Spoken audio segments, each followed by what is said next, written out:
Welcome to the SC Lee Junior High Library page. Today we're going to be looking at question number 1, meeting the needs of the 5 stakeholder groups. And we're going to start off with the principal.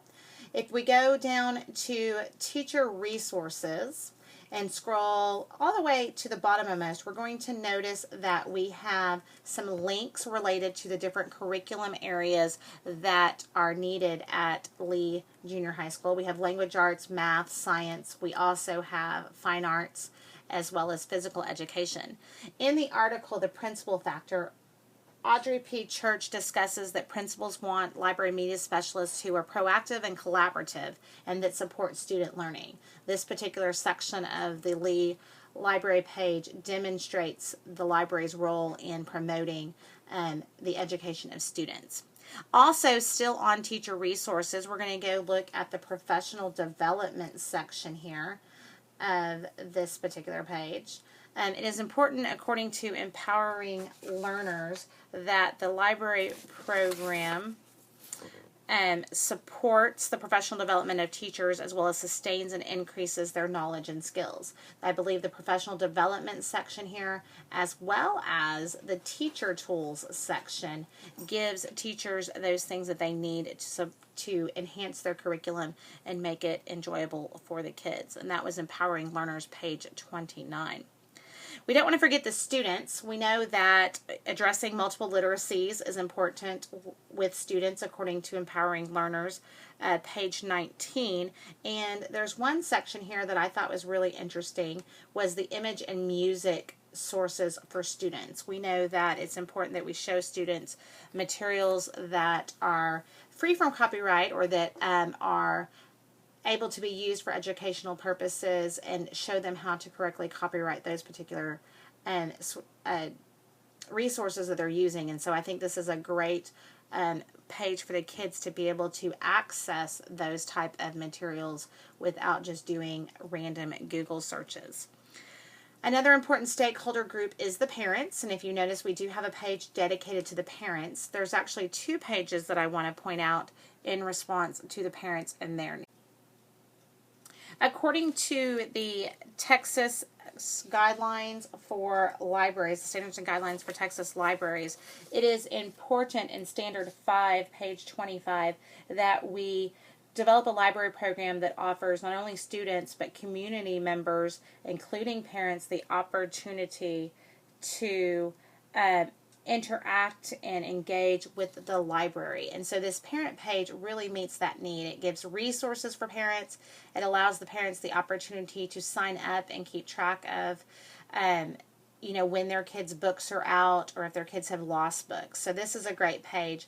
I also like the forms and surveys page for our parents, where not only the parents can take information, but also the parents can find out about what are some of the different things that they should be looking for in determining the reading interest of their children and being able to help build a love of reading in their children. Not only do these help out parents, they also help out the community. Again, according to the Texas guidelines for libraries, we want to create a library that is flexible and functional, and that supports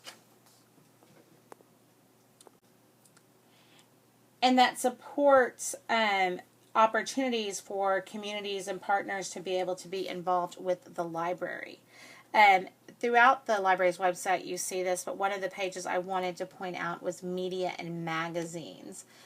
By allowing community members to access different types of magazines and different types of news, we bring them into the library, maybe not even wanting to volunteer, but by building that relationship with librarians, we are able to meet the needs of the community and bring them involved and get them involved with our students. Okay, we move on to question 2, the 5 roles of the librarian. If we can scroll down to Miss Carswell's bookshelf blog. If you take a look, we do have the mystery reader contest, but what I was interested on this page was showing how to give different directions for other librarians in order to implement this same program. And according to Empowering Learners on page 17, the librarian is a leader, which means that he or she is an active member of the library community and helps by leading other professionals. Not only are we leaders as librarians, we are also instructional partners. And for that particular section, we are going to go to videos and the photo galleries. And I think we see great evidence here of the various activities being done in the library. Again, on page 17 of Empowering Learners, we see that a librarian is someone who collaborates with teachers, includes critical literacy and technology skills for 21st century learners. And I think this is a great piece of evidence that this particular librarian, Ms. Carswell, is doing her part as an instructional partner.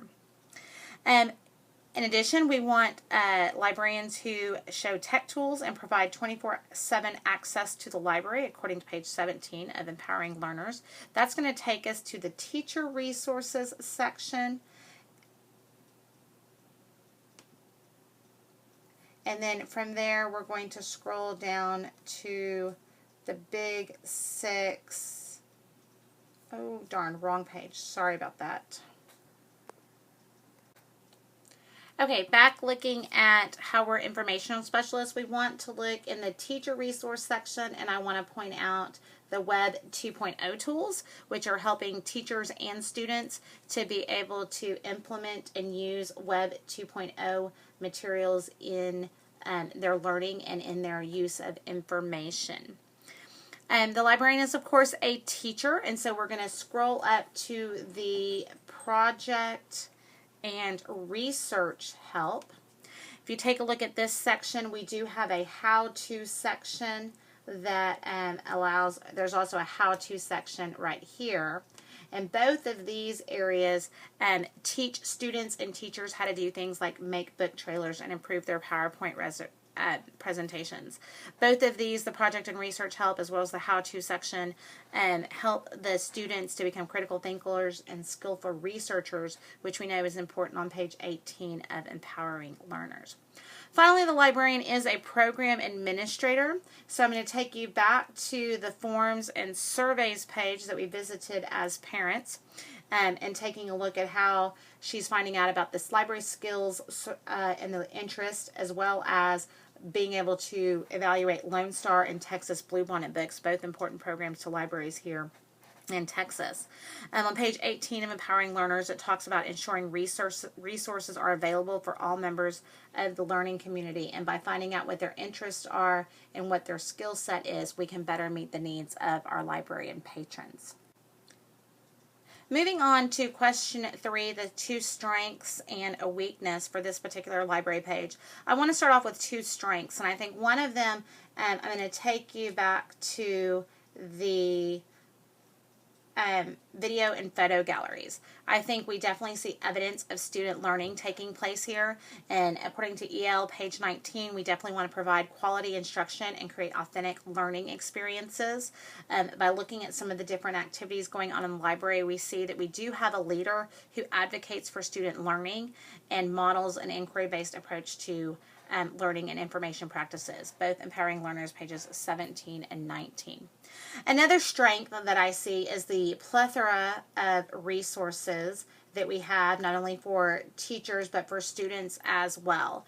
There's a large number of resources available, which keeps flexible access to resources that support the curriculum as well as learners, and that's page 29 of Empowering Learners.